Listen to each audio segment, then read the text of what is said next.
O Senhor esteja convosco. Ele está no meio de nós. Proclamação do Evangelho de Jesus Cristo segundo Marcos. Glória a vós, Senhor.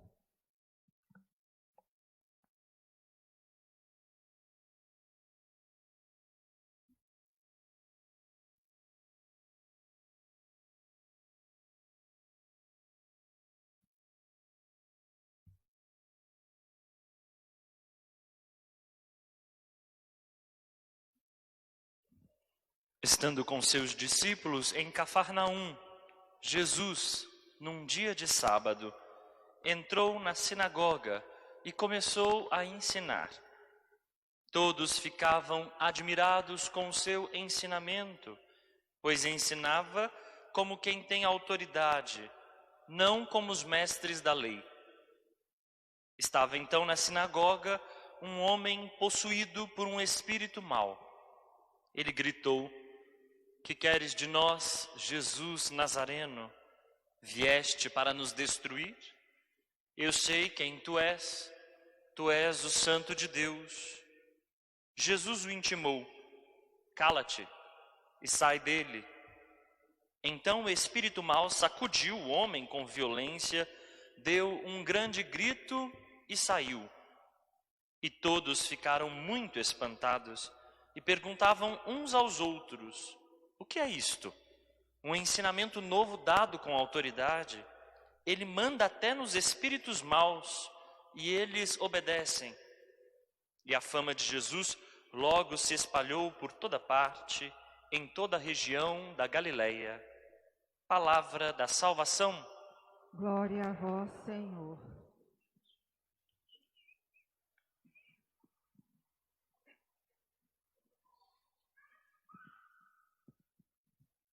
Meus irmãos, minhas irmãs, você também que participa conosco a partir do YouTube ou do Facebook. Jesus, nós vamos agora começar a acompanhar seus passos. E o que ele faz é entrar numa sinagoga em dia de sábado. Vocês sabem, sábado para os judeus é um dia santo. É um dia em que não se pode realizar nenhuma outra atividade. É dia de descanso, é dia para oferecer a Deus. Como a gente entende o domingo, os judeus entendem o sábado. Sábado era dia de participar da sinagoga. Sinagoga é como se fosse um templo, como se fosse uma igreja. Sinagoga é o lugar onde se vai para escutar a palavra. Para escutar e meditar a palavra de Deus, a vontade de Deus.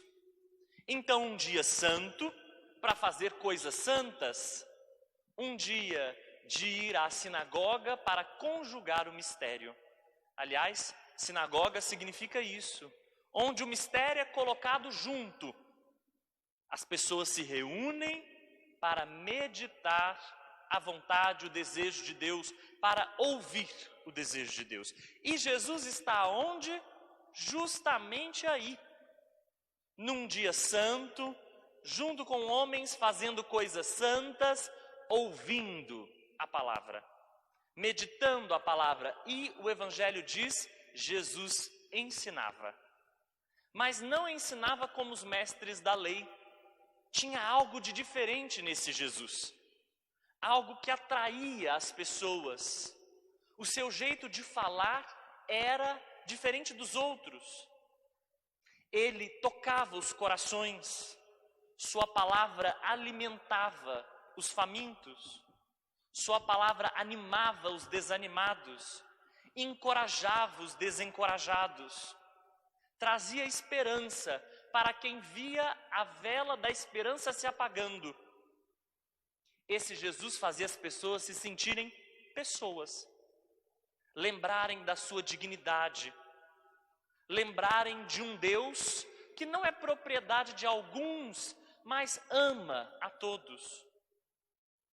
Um Deus que não está preso a normas nem a leis, mas um Deus da vida, que ama a vida. Será que a gente conhece esse Deus de Jesus Cristo? Esse Deus amante da vida? Esse Deus que se põe ao nosso lado para fazer a vida ser mais bela, mais justa, mais verdadeira. Nós temos um Deus que não inveja a nossa felicidade.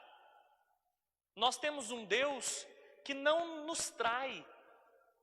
Um Deus que é fiel e se põe ao nosso lado nas maiores cruzes e dificuldades. Jesus apresenta um Deus consolador. Um Deus capaz de enxugar os nossos prantos, de nos pôr de pé depois das nossas quedas, de nos sustentar nas nossas fraquezas, nos nossos lutos. Quando a gente luta, Deus luta conosco. É desse Deus que Jesus fala. E fala com autoridade. Autoridade quer dizer que ele crê nesse Deus. É o Deus que ele experimenta na vida dele. Jesus também tem fé. E é essa fé que ele comunica. Ele não está falando de teorias. Ele não está falando de coisinhas que ele aprendeu. Não é coisa que disseram para ele. Olha, Deus é assim, assim, assado. Não. É uma experiência que Jesus faz. E essa experiência é tão forte, tão poderosa, que ele não pode guardar só para ele.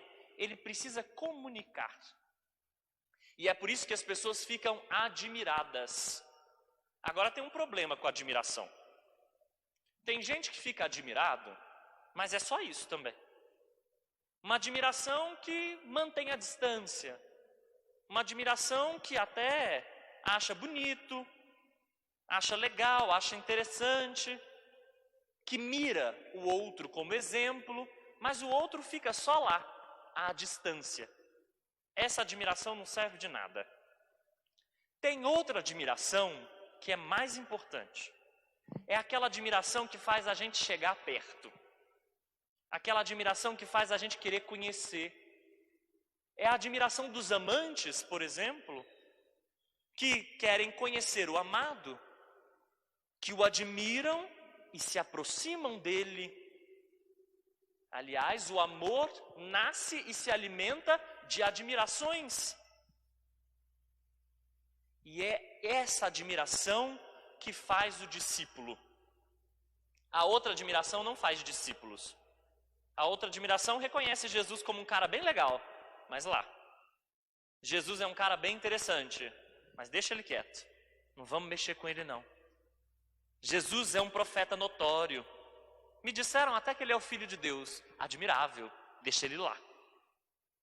A outra admiração faz a gente querer seguir Jesus, se pôr ao lado dele, conhecê-lo melhor, reconhecê-lo na vida, compreendê-lo sempre mais a partir de sua palavra, vê-lo no rosto dos pobres e enfraquecidos, enxergá-lo no irmão mais próximo. E aí, qual é a nossa admiração? A admiração que põe Jesus lá no pedestal, mas bem longe da gente? Ou a admiração que faz a gente querer ficar perto, próximo, mira, admira e chega perto, e pertinho quer seguir Jesus? Dentro dessa sinagoga tem um espírito impuro, um homem possuído por um espírito impuro. A nossa imaginação vai longe. A gente pensa nos filmes de Hollywood, pensa no exorcista, pensa no demônio de chifres e rabo. E espírito impuro no Evangelho de Marcos não é nada disso. Mas espírito impuro no Evangelho de Marcos é algo muito grave. Espírito impuro é aquilo que está oposto ao reinado de Deus. Se o reino de Deus é o amor e a solidariedade, o espírito impuro é o reinado da indiferença e do egoísmo. Se o reino de Deus é o reinado da justiça e da fraternidade, o espírito impuro é tudo aquilo que gera divisão e não gera fraternidade. Se o espírito de Jesus é espírito de consolo e de paz, e esse é o reinado de seu Pai, o espírito impuro se opõe, querendo gerar violência, guerra, divisão. Tem um espírito impuro dentro da sinagoga, onde homens sagrados fazem coisas sagradas. Interessante, né?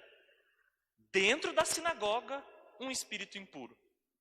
Logo dentro do templo dos judeus, desse lugar onde se medita a palavra, há um espírito impuro. Quer dizer que dentro da religião, muitas vezes a gente experimenta do lado de cá oposição ao reinado de Deus.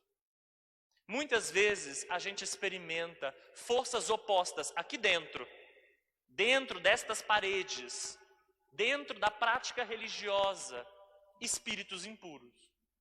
Preconceito, exclusão, indiferença com os mais fracos, juízo, apontar os dedos, julgamentos, disputas, competições, busca por riquezas, busca por dinheiro, às vezes transformada em corrupção.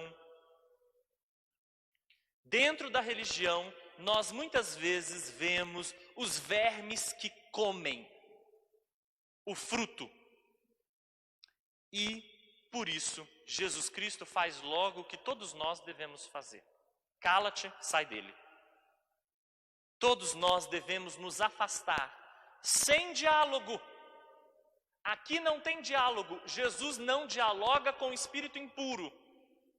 Notem isso. Não tem nenhuma aproximação, conversinha com o espírito impuro. É cala-te e sai dele. O corte vai na raiz. Isso não significa expulsar pessoas, isso não significa não ter misericórdia, significa buscar na raiz o que é justo, o que é verdadeiro, o que é bom, o que é santo, sem titubear, sem negociações. Não existe flerte, não existe negociação e não pode haver com aquilo que se opõe ao reinado de Deus. E muitas vezes a gente negocia, a gente flerta com aquilo que se opõe ao reinado de Deus. Dentro da religião, muitas vezes a gente experimenta aquilo que é radicalmente antirreligioso, porque não nos liga a Deus. A religião de Jesus Cristo é aquela que faz a gente ficar ligado com Deus. É aquela que a gente fica admirado e segue, se põe pertinho de Jesus. Esse é o convite para todos nós. Para quem está vindo a primeira vez, para quem está vindo depois de muitas vezes, para quem nos assiste, para quem nos acompanha desde casa, este é o convite para todo cristão, ficar pertinho de Jesus. Não adianta a gente só ter ouvido falar dele. Inclusive o espírito impuro sabe bem quem é Jesus. Eu sei quem você é. Jesus não quer saber. O que Jesus quer é que as pessoas topem ficar perto dele. Por desejo, não por obrigação. Por desejo, não por medo. Para que perto dele a gente possa sentir o coração aquecido. Para que perto dele a gente redescubra a potência de viver. Ninguém deve ficar perto de Jesus por tradição. Ninguém deve ficar perto de Jesus porque aprendeu dos pais ou dos catequistas. Ninguém deve ficar perto de Jesus por outra razão, senão a razão do coração. Quando o coração foi atravessado pela admiração por ele, por sua palavra, por sua verdade e por seu amor. Amém.